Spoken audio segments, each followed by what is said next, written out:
Hello and welcome to another video.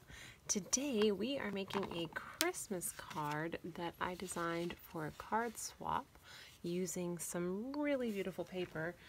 If you haven't gotten your hands on it yet, it is called the Plush Poinsettia Specialty Paper, and it is gorgeous. So there are three different patterns. So one is this kind of swirly curly pattern. One are these leafy patterns, and with like the berries. And then the last ones are these absolutely beautiful like poinsettias. And the really cool thing about these is that you can actually use your blends on them, and you can actually color them in lightly and add some, specialized color to your card as you are coloring these in. And you can color them whichever colors you'd like. You can have, purple poinsettias, or you could have red ones, or any kind of combinations. So for this card though, I really loved this paper, and I wanted to make a card with it, but I wanted to do it using this Christmas Gleaming stamp set, and then the two, sorry for the glare, the two punches that coordinate with it. So you've got this small bauble and this larger bauble right here. And then I happen to also use this one. This is the classic label punch, and I'll show you why I use this one. It's a really neat little thing in terms of how you can get some really great use out of it if you're maybe not so great with scissors. So let me show you how I made this card. So first things first, let's get our stamping done. So we just need a scrap of Whisper White, and I've got a scrap right here. You can tell I was using it for my other peak cards there. So now let's go ahead and get our stamping. We need two different baubles, and we'll need our sentiment. I have already stamped, cut out, and colored our holly berries with the leaves here, just because it takes a little while, but I'll show you guys what it looks like if that helps. So first I picked my shaded spruce. Ooh, that's a pleasant sound. I picked shaded spruce for this larger one.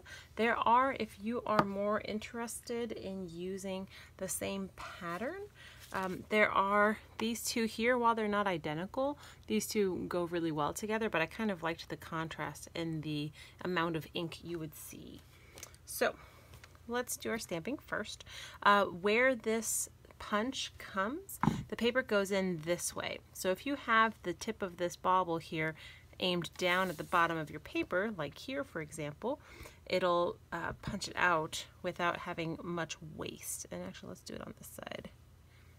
Actually, ooh, let's see if I can just hug this corner. Make the most use of our paper here. So now, my other one, I used Real Red. So we had Shaded Spruce and Real Red were our two main colors for today. Where's my Real Red? Right here. And for this one, let's also be conservative. That's going to be too big, so let's put it right here in this curve here. And there we go. So we've got our two inks, and because they are the cling mount, which are inks that are they have a foam underneath it, I didn't need my foam mat. Oh, let me show you how I stamped the sentiment. So I again used the shaded spruce. You can see here what I did. So I took my sentiment and I just stamped it straight on. And you can absolutely just cut this out with scissors. Like, that is absolutely a thing you can do. But a neat thing, if you were unaware of it, because there are, there are times where you're learning things all the time. This actual punch cuts this out perfectly. And then you just take your scissors and you trim off the little flag. So like, look at that. There's even a teeny tiny little white border if you line it up all the way. So there we go. We'll just pop that out, and there you go. That's like the easiest thing I've ever seen, right? And so let's punch out our other two here.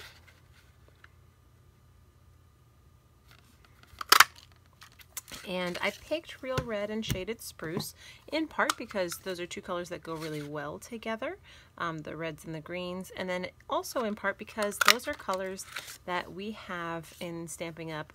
Our blend markers.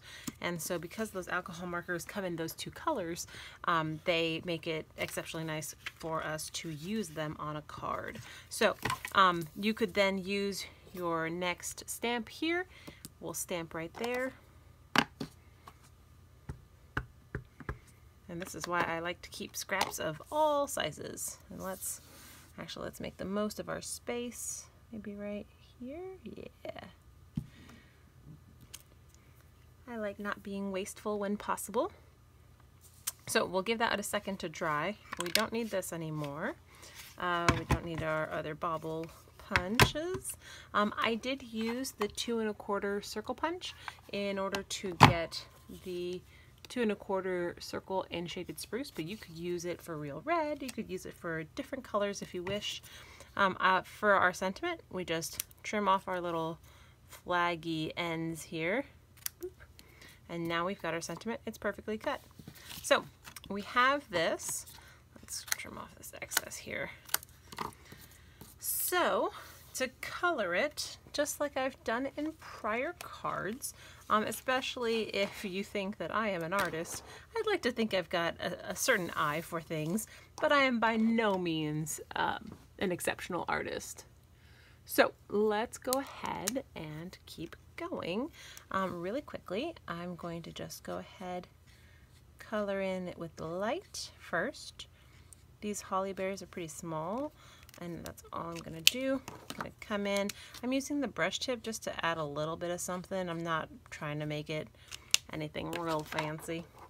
And then here, I'm going to use, again, the brush tip. You can use the fine tip, especially if you are worried, but honestly, since you're going to be cutting this out anyway, it's okay if you go outside the lines, because I do recommend, especially for these holly leaves, that if you are going to cut this out, make sure to cut it on the black line. The line is dark enough here. I'll intentionally go over the line here. The line is dark enough, or thick enough, I mean, that when you cut it out, you want to cut it on the line so you don't have a ton of white space all around it, and it makes for a much cleaner look.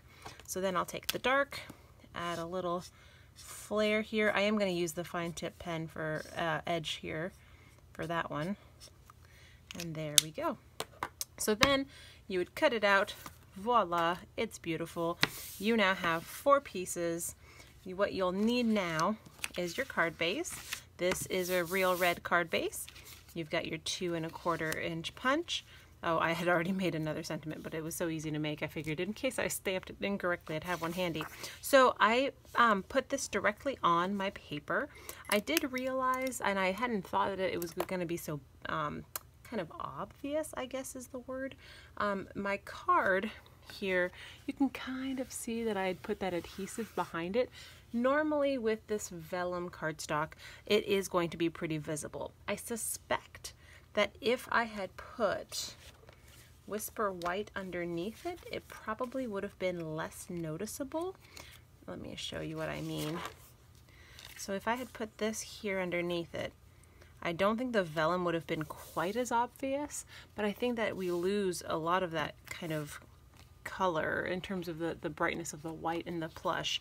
So I think what I'm gonna do for this last card, I think what I'm going to do, I used the Stampin' Seal for this one. I'm going to try the Stampin' Seal Plus. I think I saw some other demonstrators were getting some good results that way. And I think what I'm also going to do is, rather than doing long strips, I'm going to try just on the sides, like on little corners. So we'll see if that leads me to anything. Let's do just a little bit there, a little there.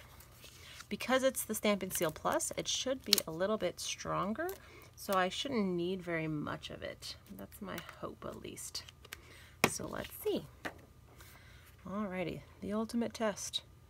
I do recommend whenever you're applying anything, notice I'm intentionally pushing where I haven't put adhesive, so that way, when I do push down, Boom. Okay, so it's still a little bit noticeable, but it's a lot better. So I think that would be what I would recommend. So I'll still put the snail on my instructions for items, but I think I'll recommend the Seal Plus to see that you don't need very much to get this look. So I did use just liquid Tombow to adhere this guy, and I was a little bit more generous because of the dimension of the kind of felt look. And so I was a little bit more generous there. And then I'll show you what I did to get the holly and the sentiment there on my circle. So I did put this, I realized it's kind of off to the right. So for this one, I'm gonna move it a little bit more to the left over here. And we'll see if I end up being like happier with this design, or maybe it'll be inferior, who knows. So now let's take my circle. The next thing I did, the first one I did, because I wanted a bit of dimension and overlap, I actually glued this down first, and I actually just put the glue on underneath the holly berries. I did not do it with the leaves. And I essentially made it where a little bit of the circle peeked out underneath. So that's all I did there. It doesn't really matter too much. For my sentiment, all I did, little teeny tiny strip, and then I just add a little tiny bit of glue. You really don't need much. This Tombow is surprisingly great about making it work really well. Yep, and I was a little too careless there, so I'm gonna have to twist that so it'll have a little bit more open space here, but that's all right. So let's go ahead then. So now we'll have to adhere it right here. And to do that, I used dimensionals. And just regular old dimensionals, I added 4. You could add more, you could add fewer. I thought 4 would be a good number to make sure that I had a good adhesive down to the felt here, or this plush, to make sure that I wasn't going to have anything that would lose that stickiness. So I did also try to kind of center it a little bit with that. So there's that. I'll push it down on the 4 pieces. So now here comes the more tricky piece. So this guy, I adhered right here underneath. So I actually put glue at the top part of this and a mini dimensional at the bottom. So I'm going to do that first. Mini dimensional and a little bit of glue. And for this one, because my sentiment's a little bit lower, I'm actually going to put it just, ooh, excuse me, at the very tippy top, just in case. And there we go. Excuse me. All right, so now all I needed to do now was to add my rhinestones. I had at first, I had first brought out my ribbon here. They have this new sheer ribbon in this real red, which I thought was lovely, but I wasn't sure if it was actually adding something or if it was kind of taking away from it. I thought that with all of the different textures, I kind of liked adding the bit of bling instead. So in this case, I just used my real red, and I'm actually just adding them to the tips of the baubles, essentially where they would have their, where they would adhere to something. And then I actually put the third one as the dot on the eye in Christmas, because I thought that would be kind of a cute little way that some people might notice. Some people might just see, hey, there are 3 of them. 3 is pleasing to the eye. So my card is now ready to be folded, and there we go. And those are the cards. The only thing I haven't done yet, and they're ready to go, I just need to line them. And the reason I haven't done it yet is because I think I might just stamp this on a corner here, or maybe I'll stamp a bauble. I haven't decided yet. So once I do that, then I'll be able to finalize it, and I'll post the pictures on the blog post that accompanies it. Maybe I'll do a little of both. Maybe some cards will get the baubles and some cards will get the holly. We'll see. So with that said, I hope you liked the card and that it gave you some good ideas. And if you need any of the materials, you'll be able to see what are needed and used on my blog post. You'll notice that this card is relatively easy to make, and it can be used for any stamp set. So you just have some kind of beautiful DSP in the background, have some kinds of die punches or cutouts, and something to kind of help break up that monotony a little bit. I had tried without the circle first, and I thought that it was just a little lacking, a little too much. And I used the shaded spruce because it tied in those colors. I worried that if I had done it in the real red, it would have been too red, not green enough. So let me know what you think. Maybe I should have done red instead, or maybe red for the Merry Christmas. Let me know, and I will see you guys in the next video. Bye.